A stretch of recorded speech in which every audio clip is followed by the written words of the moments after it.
Biosecurity is very important in a beef cattle operation. When most people think of biosecurity, they think that there may be a terrorist attack. I think we need to look at it a little differently from the perspective of our beef cattle operations.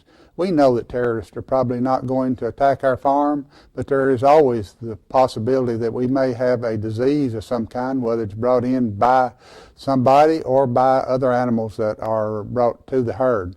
Many of the diseases that we have on our operations are brought in from new animals that have been purchased, and this seems to be even a greater problem if they've come from a livestock auction market where they've been exposed to a number of other animals during the marketing process. If we have these type animals, they need to be isolated there on the farm for 3 to 4 weeks to be sure that if there are any disease problems that they occur before we turn them out with the animals that are already established. Also, we need to keep in mind that equipment that comes in from other operations may have the potential to bring disease organisms. One that's very obvious is if we have a trailer that's hauling livestock and it's hauled livestock from somebody else's farm, there may be diseases that have occurred or may occur from the urine, manure, and so forth that would be in that trailer that might get knocked off on the ground. Something that we normally don't think a lot about are the organisms that could come to a farm on the tires of equipment that is brought in. This may be your neighbor's pickup when he or she comes over to visit. It may be the fertilizer buggy.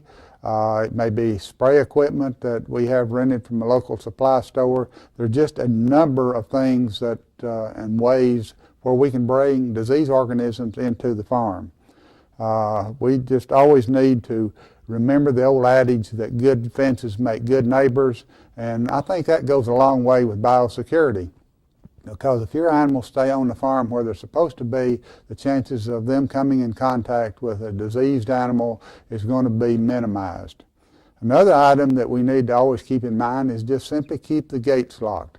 This is a security issue so that the animals don't get stolen, but also it keeps those strangers out that may have disease organisms on their feet, or even somebody that intentionally is trying to infect your herd. One other item that we might just mention very briefly is that if we have antibiotics, vaccines, chemicals, and so forth on the farm, that those things need to be stored separately so that we don't accidentally pick up a bag of fertilizer, for example, and think that it might be mineral and put that out and have the potential to harm our animals. So again, we need to be very careful in the storage of these materials. We also need to take extra time, be sure and read the labels on any feeds or any chemicals that we're using so that they are used appropriately. Using too much of an antibiotic in a feed could be detrimental to the animals, or even to humans if it wasn't cleaned out of the animal system before marketing. Of course, we do want to always observe withdrawal times. The whole idea in biosecurity for most people is just simply keeping those animals healthy. And this can be done by many of the things that we've talked about here previously, buying animals from known sources, trying not to cause contamination to come in on the farm. If you'd like additional information, please contact your local extension agent.